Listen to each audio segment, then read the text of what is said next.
محترم سامعین، السلام علیکم ورحمۃ اللہ وبرکاتہ۔ آج کی اس ویڈیو کا موضوع ایک نو مسلم کی کرامت ہے۔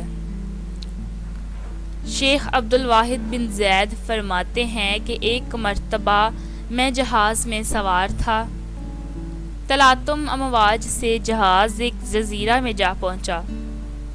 اس جزیرہ میں ہم نے دیکھا کہ ایک شخص ایک بت کی پرستش کر رہا ہے۔ ہم نے اس سے دریافت کیا کہ تو کس کی عبادت کرتا ہے؟ اس نے بت کی طرف اشارہ کیا۔ ہم نے کہا یہ تیرا معبود و خالق نہیں بلکہ خود دوسرے کا مخلوق ہے، اور ہمارا معبود وہ ہے جس نے اسے اور سب چیزوں کو پیدا کیا ہے۔ اس بت پرست نے دریافت کیا، بتاؤ تم کس کی عبادت کرتے ہو؟ ہم نے جواب دیا کہ ہم اس پاک ذات کی عبادت کرتے ہیں جس کا آسمان میں عرش ہے اور زمین میں اس کی داروگیر ہے، اور زندہ اور مردوں میں اس کی تقدیر جاری ہے۔ اس کے نام پاک میں اس کی عظمت اور بڑائی نہایت بڑی ہے۔ اس نے پوچھا، تمہیں یہ باتیں کس طرح معلوم ہوئیں؟ ہم نے کہا، اس بادشاہ حقیقی نے ہمارے پاس ایک سچے رسول کو بھیجا، ہمیں ہدایت کی۔ پھر اس نے پوچھا کہ وہ رسول کون ہیں اور وہ کہاں ہیں؟ ہم نے جواب دیا کہ جس کام کے لیے خدا نے انہیں بھیجا تھا، جب وہ پورا کر چکے تو اس نے انہیں اپنے پاس بلا لیا۔ اس نے کہا، رسول خدا نے تمہارے پاس اپنی کیا نشانی چھوڑی ہے؟ ہم نے کہا، اللہ کی کتاب۔ کہا، مجھے دکھاؤ۔ ہم اس کے پاس قرآن شریف لے گئے۔ اس نے کہا، میں تو جانتا نہیں، تم پڑھ کر سناؤ مجھے۔ ہم نے اسے ایک سورت پڑھ کر سنائی۔ وہ سن کر روتا رہا اور کہنے لگا، جس کا یہ کلام ہے اس کا حکم تو دل و جان سے ماننا چاہیے اور کسی طرح اس کی نافرمانی نہ کرنی چاہیے۔ پھر وہ مسلمان ہو گیا۔ ہم نے اسے دین کے کچھ احکام اور چند صورتیں سکھائیں۔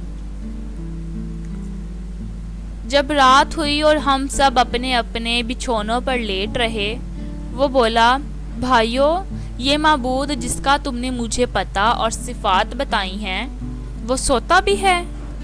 ہم نے کہا، وہ سونے سے پاک ہے، وہ ہمیشہ زندہ قائم ہے۔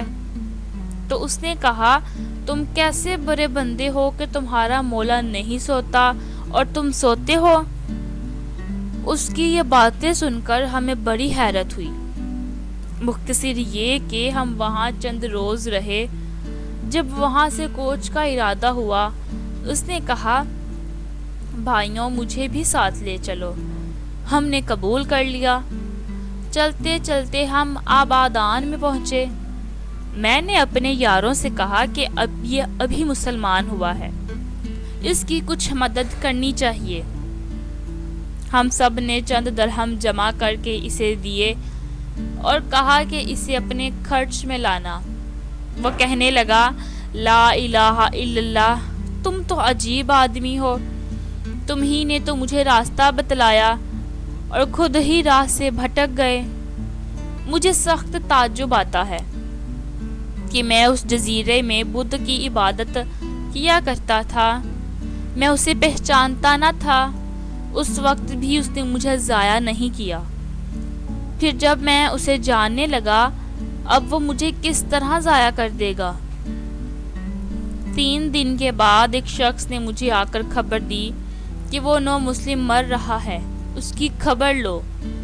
یہ سن کر میں اس کے پاس گیا اور پوچھا کہ تجھے کیا حاجت ہے؟ کہنے لگا، کچھ نہیں، جس پاک ذات نے تمہیں جزیرہ میں پہنچایا اسی نے میری سب حاجتیں پوری کر دی۔ خواجہ عبدالواحد فرماتے ہیں کہ مجھے وہیں بیٹھے بیٹھے نیند کا غلبہ ہوا اور میں سو گیا۔ کیا دیکھتا ہوں کہ ایک سرو سبز باغ ہے جس میں ایک قبہ ہے اور ایک مکلف تخت بچھا ہوا ہے۔ اس پر ایک نہایت حسین نوعمر عورت جلوہ افروز ہے، کہتی ہے خدا کے لیے اس نو مسلم کو جلدی بھیجو، مجھے اس کی جدائی میں بڑی بے قراری اور بڑی بے صبری ہے۔ اتنے میں میری آنکھ کھلی تو دیکھا وہ سفر آخرت طے کر چکا تھا۔ میں نے اسے غسل و کفن دے کر دفن کر دیا۔ جب رات ہوئی تو خواب میں وہی قبا اور باغ اور تخت پر وہی عورت اور پہلو میں اس نو مسلم کو دیکھا، جبکہ وہ ایک آیت پڑھ رہے تھے جس کا ترجمہ یہ ہے، اور فرشتے ان پر یہ کہتے ہوئے ہر دروازے سے آئیں گے کہ سلامتی ہے تم پر، پس کیا اچھا بدلہ ہے آخرت کا۔ بہوالا کرامات اولیاء۔ سچ ہے جب اللہ کی ذات پر صحیح کامل یقین ہو جائے تو دونوں جہانوں کی کامیابیاں مل جاتی ہیں۔ دعا ہے کہ اللہ تعالی ہم سب کو اس واقعہ سے سبق حاصل کر کے اپنے یقین کو مضبوط کرنے کی توفیق عطا فرمائے، آمین یا رب العالمین۔ آج کی یہ ویڈیو آپ کو کیسی لگی کمنٹ کر کے لازمی بتائیں، اور میرے چینل کو سبسکرائب کر دیں تاکہ ایسی مزید اچھی ویڈیوز کا نوٹیفیکیشن آپ کو ملتا رہے۔ اپنی دعاؤں میں یاد رکھیں۔ اللہ حافظ۔